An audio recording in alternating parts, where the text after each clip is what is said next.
Hello छात्र, मैं आप लोगों को हिंदी अंतरा किताब का हिंदी काव्य खंड का देवसेना का गीत ये पाठ समझाने जा रही हूँ। इसमें यह जो पंक्तियाँ, यह जो कविता है जयशंकर प्रसाद द्वारा रचित स्कंदगुप्त नाटक से जो है ले गई हैं। इस कविता में यह हूणों के हमले में मालवा के राजा बंधु वर्मा तथा उनके परिवार के सभी सदस्यों के वीरगति पाने पर अपने प्रेम को स्कंदगुप्त द्वारा ठुकराए जाने पर देवसेना अपने जीवन के अंतिम मोड़ पर आकर अपने जो है अनुभवों से अर्जित दुख भरे क्षणों का स्मरण करते हुए कहती है आहा वेदना मिली विदाई, मैंने भ्रमवश जीवन संचित मधुकरियों की भीख लुटाई। यहाँ पर देवसेना के मुख से कवि कह रहा है कि जीवन के सभी आराम और आशाओं और इच्छाओं को छोड़ती हुई कहती है कि आज मेरे दर्द को मुझसे विदाई मिल गई है। जिस भ्रम में रहकर मैं जीवन भर आशाओं और कामनाओं को इकट्ठा करती रही, उसे मैंने भीख में दे दिया है। मधु कनियों माने भीख में मैंने दे दिया है।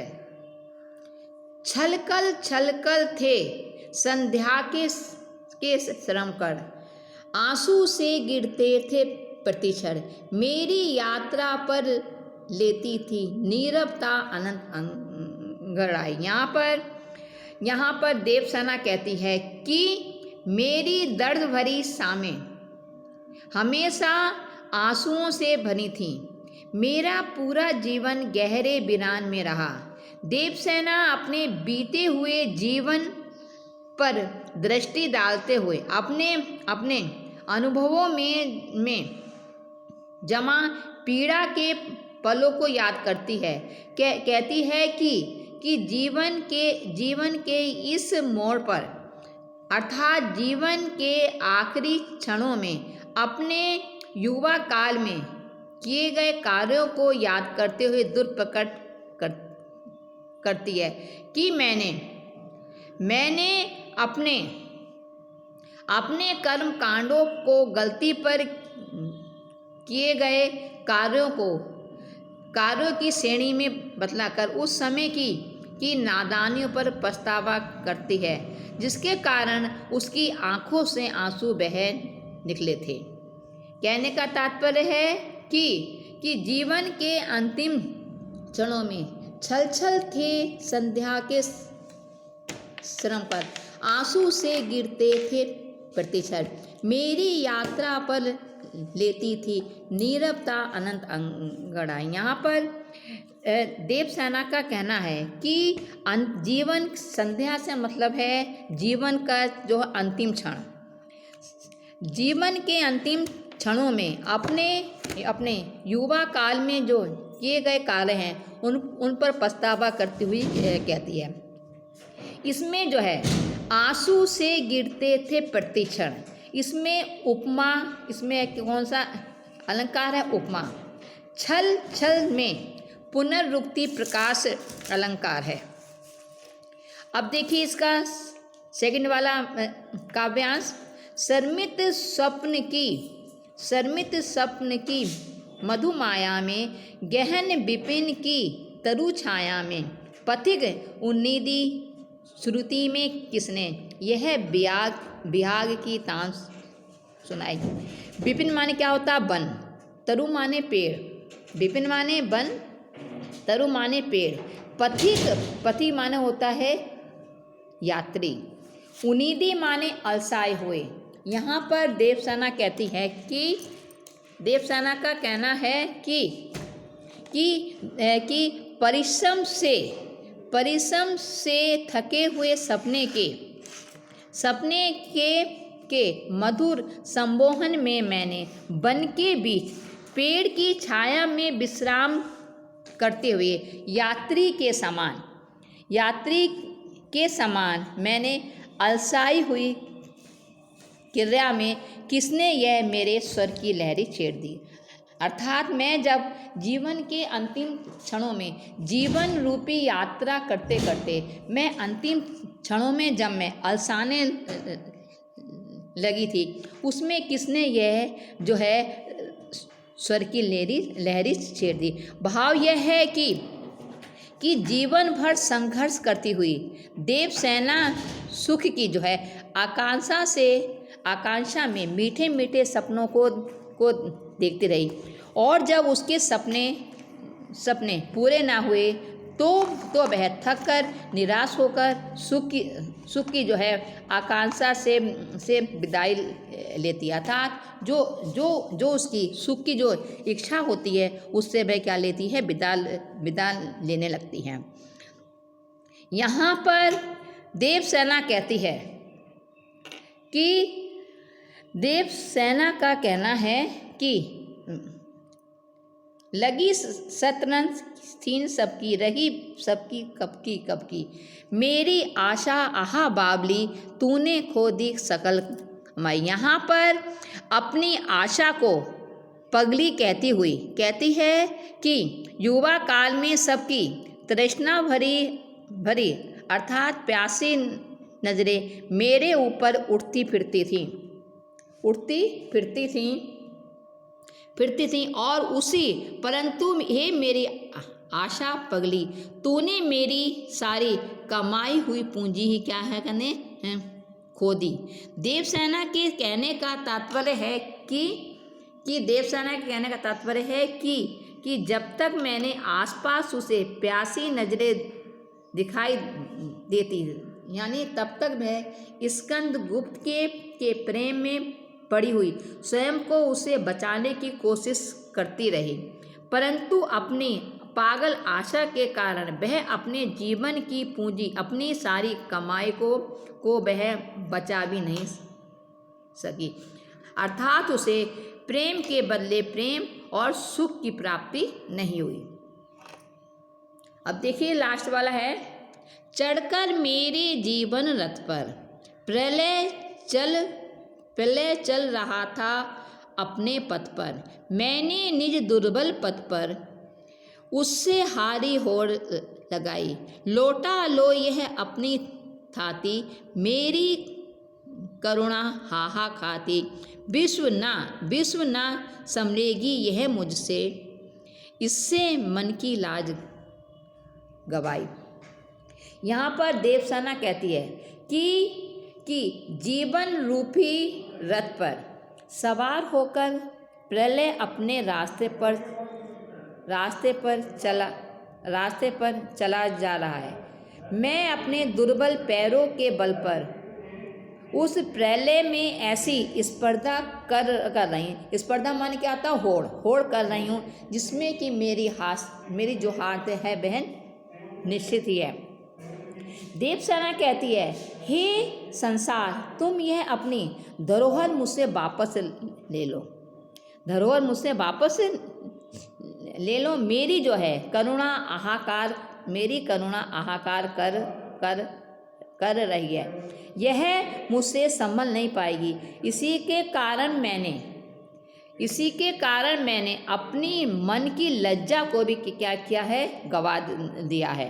भाव यह है कि देवसेना जीवन के संघर्ष से निराश हो चुकी है। प्रलय स्वयं देवसेना के जीवन रथ पर सवार है। अब तो वह अपनी दुर्बलताओं से हारने की निश्चितता के बावजूद प्रलय से लोहा लेती है। उसका सारा जीवन ही दुख में रहा। वह करुणापूर्ण स्वर में कहती है कि अंतिम समय में हृदय की वेदना अब उसे संभल नहीं पाएगी। इसी के कारण मैंने मन की लाज को गवाया है। अब इसी में देखिए जीवन रथ में रूपक अलंकार है। जीवन रथ में कौन सा है? रूपक अलंकार है। उसके बाद पथ पर हारी होड़ में अनुप्रास है, अनुप्रास अलंकार है। और काव्यांश में इसमें प्रलय चल रहा था अपने पथ पर, इसमें मानवीकरण है। कौन सा है? मानवीकरण अलंकार है। अब इस प्रकार से मैंने आपको देवसेना का गीत, ये मैंने आपको समझाया। अब मैं इसी में जो दूसरी कविता है कालनेनिया का गीत, ये समझा रही हूँ। इस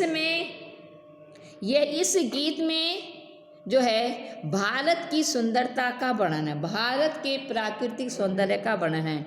अरुण ये मधुमेह देश हमारा, जहाँ पहुँच अनजान क्षितिज को मिलता एक सहारा। सरस तामरस गर्भ विभा पर नाच रही तरुशिका मनोहर, छिटका जीवन हरियाली पर मंगल कुमकुम सारा।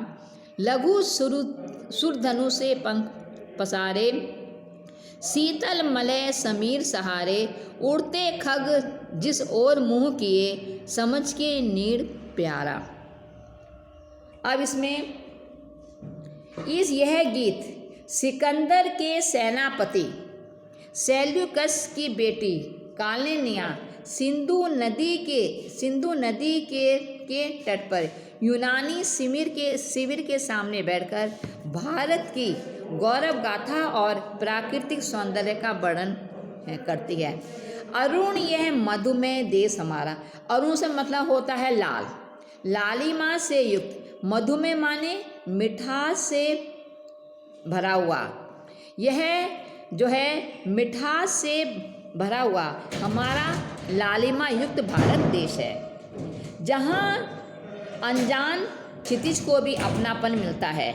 सूर्य जी है ना, जहाँ पहुँच अनजान क्षितिज को मिलता एक सहारा, जहाँ पर जो अनजान व्यक्ति को भी हर प्रकार से सहारा मिलता है। सूर्य उदय के, अब देखिए, सरस तामरस गर्भ विभा पर नाच रही तरुशिका मनोहर, छिटका जीवन हरियाली पर कुमकुम सारा। जब हरे हरे सूर्य उदय के समय तांबे जैसी भ्रष्ट भूमि पर तरु शिखाएं माने पेड़ की चोटियां नृत्य करती हैं, तो वहाँ पर जावे हरियाली पर ऐसा लगता है कि मानो किसी ने कुमकुम बिखेर दिया हो। अर्थात प्रत्येक जीवन की में पवित्रता है। लघु सुरधनु के पंख पसारे मलय समीर सहारे, अपने छोटे छोटे पंखों को दक्षिण की ओर से सुगंधित वायु के सहारे, पक्षी भी जिसको अपना घोंसला समझकर, अपना घर समझकर, नीड़ माने घोंसला, अपना घोंसला समझकर जिस ओर आते हैं वह हमारा प्यारा भारत देश है। बरसाती आँखों के बादल बनते जहाँ भरे करुणा जल, लहरें टकराती अनंत की पाकर जहाँ किनारा। यहाँ पर कवि कह रहा है कि जिस स्थान पर लोगों की जो आंसू हैं वह भी बादल बन जाते हैं, वह भी बादल बन जाते हैं। अब यहाँ पर दूर से अनंत से आती हुई किनारे भी कोई टकरा का पाकर करने लगती हैं। इसलिए मैं तो यहाँ पर हर एक व्यक्ति को जो है सहारा मिलता है। अब इस प्रकार से मैंने आप लोगों को कालनेनिया का गीत यह मैंने समझा दिया है। इसी के प्रश्नोत्तर देवसेना के गीत। देवसेना के गीत में आपको 2 प्रश्न करने हैं, वो मैं आप लोगों को दिखा दूंगी। इसी के साथ आपका मैं समाप्त कर रही हूँ। मैं देवसेना की हार, पहला क्वेश्चन है इसमें जो आप लोगों को करना है कि कवि ने आशा को बावली क्यों कहा है। कवि ने आशा को बावली क्यों कहा है। कवि ने आशा को बावली इसलिए कहा है क्योंकि जीवन की जो आशा होती है, जीवन के जो है यथार्थ को ना समझते हुए भ्रम में जो है पड़ी रहती है। देवसेना का जीवन संघर्ष से भरा हुआ था। वह नियति को हार चुकी थी, इसलिए उसने आशा को बावली कहा है। इसी प्रकार दूसरा क्वेश्चन है, देवसेना की हार या निराशा के क्या कारण थे। ये आपको क्वेश्चन में आप लोग को क्लास में लिखा दूंगी। इसी प्रकार से धन्यवाद।